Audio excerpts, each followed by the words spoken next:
Hi friends, ఎలా ఉన్నారు? ఈరోజు మనం దొండకాయ పచ్చడి తయారు చేసుకుందాం. ఇది రైస్లోకి చాలా బాగుంటుందండి. అలాగే మనం ఈరోజు ఎండుమిర్చి వేసుకొని చేసుకుంటున్నాం. ఇది ఫ్రిడ్జ్లో పెట్టకపోయినా చక్కగా 3 రోజుల పాటు బాగుంటుంది. నేను హాఫ్ కేజీ దొండకాయలు తీసుకున్నాను. శుభ్రంగా కడిగి ఇవి దొండకాయలని రౌండ్గా ముక్కలు కట్ చేసుకోవాలి. నేను ఇలా కట్ చేసుకొని పెట్టుకున్నాను. ఇలాగ రౌండ్గా ముక్కని చూడండి, కొంచెం సన్నంగా కట్ చేసుకోవాలి. ఇప్పుడు గ్యాస్ ఆన్ చేసుకొని 1 స్పూన్ ఆయిల్ వేసుకొని, ఆయిల్ వేడిన తర్వాత పచ్చిశనగపప్పు 1 స్పూను, మినపప్పు 1/2 టీ స్పూను వేసుకొని ఈ 2 పప్పుల్ని దోరగా వేయించుకోవాలి. వేగిన తర్వాత ధనియాలు 1 స్పూను, జీలకర్ర 1/2 టీ స్పూను, 1 చిటికెడు మెంతులు, ఈ 3 వేసి వేపుకోండి. వేపిన తర్వాత అంటే 10 ఎండుమిర్చి తీసుకొని చక్కగా ఇలా ముక్కలు కట్ చేసుకుని వేసుకోండి. ఇలా కట్ చేసుకుని వేసుకుంటే ఎండుమిర్చి బాగా వేగుతుంది. అలాగే మీరు తినే కారాన్ని బట్టి ఎండుమిర్చి వేసుకోండి. వెల్లుల్లిపాయ 1 తీసుకుని ఇలా పాయలు కింద తీసి దంచి వేసుకోండి. వెల్లుల్లి చక్కగా ఈ పోపు అంతా వేగిపోయింది. ఇప్పుడు ఒక ప్లేట్లో తీసుకుందాం. ఇదే బాండీలోనే 1 స్పూన్ ఆయిల్ వేసి ముందుగా మనం దొండకాయ ముక్కల్ని కట్ చేసుకున్నాం కదా, దొండకాయని ఇవి వేసుకుని ఉప్పు వేసుకుందాం. అంటే ఉప్పు వేయడం వల్ల దొండకాయ కొంచెం తొందరగా వేగుతుంది. ఉప్పు వేసుకుంటే ఒకసారి కలుపుకొని మూత పెట్టుకుందాం. మూత పెట్టుకొని మధ్య మధ్యలో మనం మూత తీసి కలుపుతూ ఉండాలి. ఇలాగా ఒక 8 నిమిషాల తర్వాత మూత తీసి ఒకసారి అంతా కలుపుకుందాం. దొండకాయ ముక్కలు చక్కగా వేగిపోయాయి. ఇప్పుడు ఇందులోనే కొద్దిగా పసుపు వేసుకుందాం. పసుపు వేసుకొని 1 నిమిషం కలుపుతూ వేపుకుందాం. పసుపు ఈ ముక్కలకి అంతా పట్టేలాగా బాగా కలుపుతూ వేపుకుందాం. ఇప్పుడు 1 నిమ్మకాయ సైజు అంత చింతపండు వేసుకుందాం.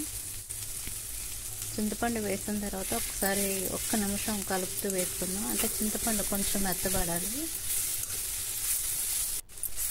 చక్కగా ఇదంతా వేగిపోయింది. ఇప్పుడు మీరు గ్యాస్ ఆఫ్ చేసుకుని ఇది చల్లారబెట్టుకోండి. దీన్ని మనం చల్లారబెట్టుకోవాలి. ఇప్పుడు మిక్సీ జార్ తీసుకొని అందులోని ముందుగా ధనియాలు, జీలకర్ర ఇవన్నీ వేపుకున్నాం కదా, ఎండుమిర్చి ఇది వేసుకొని మూత పెట్టుకొని చక్కగా పొడి చేసుకోండి.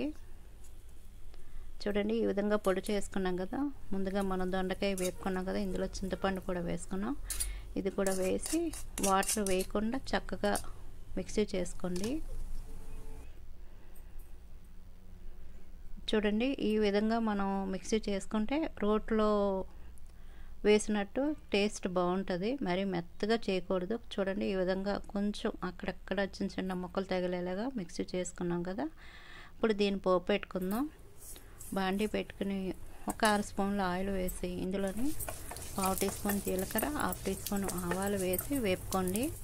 అలాగే 2 ఎండుమిర్చిని ముక్కలు చేసి వేసుకొని కొద్దిగా కరివేపాకు వేసుకొని పోపు అంతా వేగిన తర్వాత కొద్దిగా ఇంగువ వేసుకుందాం. ఇంగువ వేసుకుంటే పచ్చడికి స్మెల్ అయి బాగుండి టేస్ట్ బాగుంటుంది. కొద్దిగా ఇంగువ వేసుకొని ఈ పోపు అంతా వేపుకోండి. ఇదంతా వేగిన తర్వాత ఇప్పుడు మనం పచ్చడిని వేసుకుందాం. వేసిన తర్వాత గ్యాస్ని మీడియంలో పెట్టి చక్కగా ఒక 3-4 నిమిషాలు ఈ ఆయిల్లో వేపుకోండి.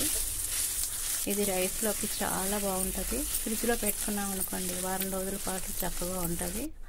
మనం ఫ్రిడ్జ్లో పెట్టకపోయినా చక్కగా 3 రోజులు ఈ పచ్చడిని నిల్వ ఉంటుంది. తప్పకుండా ఒకసారి మీరు ట్రై చేయండి. ఈ పచ్చడి అంతా చల్లారిన తర్వాత చక్కగా ఒక బాక్స్లో పెట్టుకోండి. ఇది వేడివేడిగా మనం రైస్లో వేసుకొని కొద్దిగా నెయ్యి వేసుకొని కలుపుకొని తిన్నామంటే చాలా బాగుంటుంది. ఈ వీడియో నచ్చినట్లయితే ప్లీజ్ లైక్ చేయండి. అలాగే మా ఛానల్ని సబ్స్క్రైబ్ చేయండి.